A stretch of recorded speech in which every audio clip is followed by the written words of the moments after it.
Number 8, the empathy test. Imagine you're watching a true crime documentary. The lights are off, you're wrapped in a blanket, and a narrator with a deep, serious voice is describing something truly horrific. You're horrified, but you can't look away. In fact, you're leaning in. Why? On the surface, it makes no sense. We're drawn to stories of murder, abduction, and betrayal, and it feels wrong. But a huge part of this fascination is a kind of psychological gymnastics. We watch these stories to test our own sense of morality and empathy. We're asking ourselves, what would I have done? Or could I have seen the signs? We're putting ourselves in the victim's shoes and a detective's mindset at the same time. This is a safe way to explore the darkest parts of human nature without any actual risk. You can be the hero, the detective, or the armchair psychologist from the comfort of your couch. It's a way of confirming that you're a good person by constantly comparing yourself to the people in the story, both the victims and the villains. You see a horrible act and think, I would never do that. And your brain gets a nice little dopamine hit. It's a low-stakes way to reinforce your own moral compass and feel a little bit better about yourself. So, while it may seem creepy to be obsessed with grisly details, for many of us, it's actually just a weird and unsettling form of self-affirmation. Number 7, the could it happen to me factor. Okay, here's a common scenario. You've just binged a podcast about a serial killer who targeted people in your city. Now when you go for a walk, you're a little more aware of your surroundings. You check the back seat of your car before you get in. You lock your doors with a satisfying click. This isn't paranoia. It's a primal survival instinct kicked into high gear. True crime acts as a kind of cautionary tale, a twisted form of public service announcement. Our brains, which are hardwired for threat detection, see these stories as data. We're unconsciously gathering information to better protect ourselves. We're learning the patterns, how a killer operated, what mistakes a victim made, how a crime scene was processed. In our minds, this is research. We're building a mental defense strategy against a world that feels increasingly unpredictable. So while it feels morbid, a part of our brain is whispering, pay attention. This could be useful. It's the same reason we slow down to look at a car crash, not just out of morbid curiosity, but to understand what went wrong, to learn from someone else's mistake.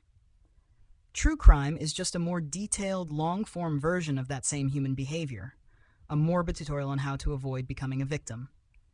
It's an unsettling thought, but it's a big part of why these stories feel so compelling.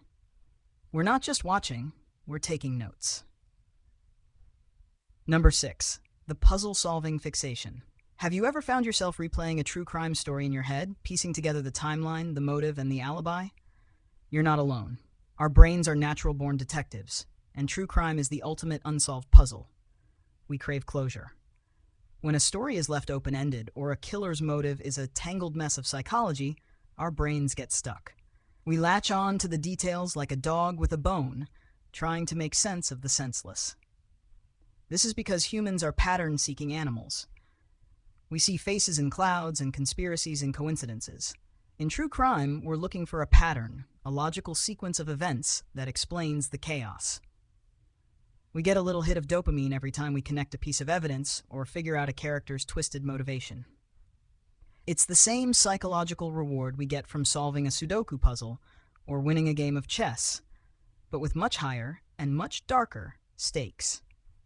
The unresolved questions haunt us, and we keep coming back to them because our brains hate an incomplete narrative. We need to put the final puzzle piece in place, even if it's just in our own heads.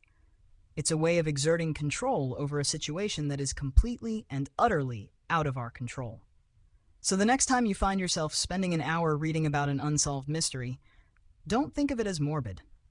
Think of it as your brain trying to complete its homework. Number 5, the stranger danger reassurance. This is a weird one, but stick with me. A lot of true crime stories, especially the ones that become media sensations, focus on a specific kind of criminal, the random, unknown monster. The serial killer who snatches victims off the street, or the home invader who preys on strangers. And as disturbing as this is, it actually provides a strange sense of comfort. By creating an archetype of a monster, our brains can categorize the danger. The villain is a stranger. a person completely disconnected from our day-to-day life. This reinforces the idea that the people we know and love are safe. The danger isn't your neighbor, your family member, or your colleague. It's a boogeyman, a face in a police sketch that you'll probably never meet. This allows us to maintain a sense of security in our personal lives. The scariest true crime stories are often the ones where the killer is someone close to the victim. Think about a story where a seemingly normal husband or a beloved friend turns out to be a killer.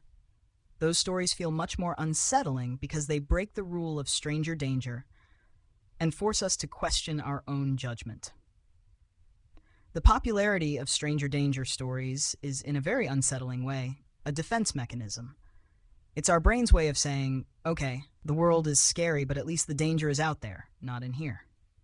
Number 4, the catharsis of chaos. We live in a world governed by rules, laws, and social etiquette. We wait in lines, pay our taxes, and try our best to be polite, law-abiding citizens. Most of the time, our lives are a carefully curated series of predictable, structured events. But deep down, there's a part of our psychology that is fascinated by the complete opposite: chaos. True crime stories offer a form of vicarious chaos. They give us a glimpse into a world where all the rules have been broken, where the social contract has been completely shredded. And for some people, this can be strangely cathartic. We're not living the chaos, but we're getting a front row seat to it. It's a way of releasing our own frustrations with the mundane, orderly world without actually having to break any rules ourselves. It's the same reason we love to watch monster movies or disaster films. We get to experience the mayhem from a safe distance, and then we get to go back to our perfectly normal lives, feeling a little bit more grounded by the contrast. It's like a psychological pressure release valve. So while it may seem disturbing to get a kick out of someone else's tragedy, it's often rooted in a very human need to process chaos from a safe, controlled environment. Number 3, the how-to for law enforcement. This one is a little more meta. For many true crime aficionados, the fascination isn't with the killer or the victim, but with the process. They're obsessed with the details of the investigation, the forensic science, the detective work, the courtroom drama. This is because true crime is essentially an educational series on how our justice system works, or sometimes how it fails. Viewers are learning about everything from DNA analysis and ballistics to the psychology of interrogation and the loopholes in the legal system. It's like a free, unofficial Criminology 101 course. Many people who get deeply into true crime even go on to pursue careers in law enforcement, forensic science, or journalism. They feel a sense of empowerment in understanding the complex web of evidence and procedure. The more we understand the system, the less afraid we feel of it. It's a proactive response to fear. By learning the how-to of catching a criminal, we're not just passively consuming a story, we're actively engaging with the mechanics of justice. It's a form of intellectual curiosity that, while focused on dark topics, is ultimately aimed at understanding the world around us. Number 2, the gendered lens of fear. Take a look at the typical true crime audience. While there are plenty of men, the genre is overwhelmingly dominated by women. This isn't a coincidence. It's a deep-seated psychological phenomenon rooted in fear. For women, true crime isn't just entertainment. It's a constant, morbid reminder of the dangers they face in the world. The stories serve as a sort of training manual. They watch, listen, and absorb the details to learn what to avoid. Don't go on a second date with a guy who makes you feel uneasy. Don't let a stranger into your home. Always be aware of your surroundings. It's a dark form of risk management.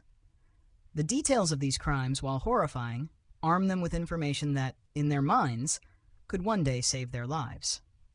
It's the reason why a group of women might bond over a podcast about a famous murder case. They're not just sharing a hobby, they're sharing a communal, gendered experience of fear and survival. The fascination isn't with the violence itself, but with the lessons that can be gleaned from it. The male viewer might be drawn to the puzzle-solving aspect, but for a female viewer, the emotional stakes are often much higher and much more personal. It's the difference between watching a documentary about a tornado and living in a tornado-prone area. One is an academic interest, the other is a life-or-death necessity. Number 1, The unseen human connection. This is the big one. At the heart of every true crime story is a human life. It's not just a collection of facts and evidence, it's a story about a person who was here and now isn't. We are social creatures, and our brains are wired to connect with other people. Even in the most horrific circumstances, we're searching for that connection. We're trying to understand what the victim was like, what their hopes and dreams were. We're also trying to understand the killer, not to sympathize with them, but to grasp how a human being could be capable of such an act. It's a journey into the darkest parts of the human psyche, a way of exploring the outer limits of what it means to be human. By engaging with these stories, we're trying to make sense of the senseless, to find some kind of meaning in tragedy. We want to believe that there's a reason, a motive, a flaw in the system that can be fixed. It's a way of affirming that every life has value, and every story, no matter how tragic, is worth telling. Ultimately, our love for true crime isn't about a macabre fascination with death. It's about a profound and often unsettling fascination with life and all its complexities.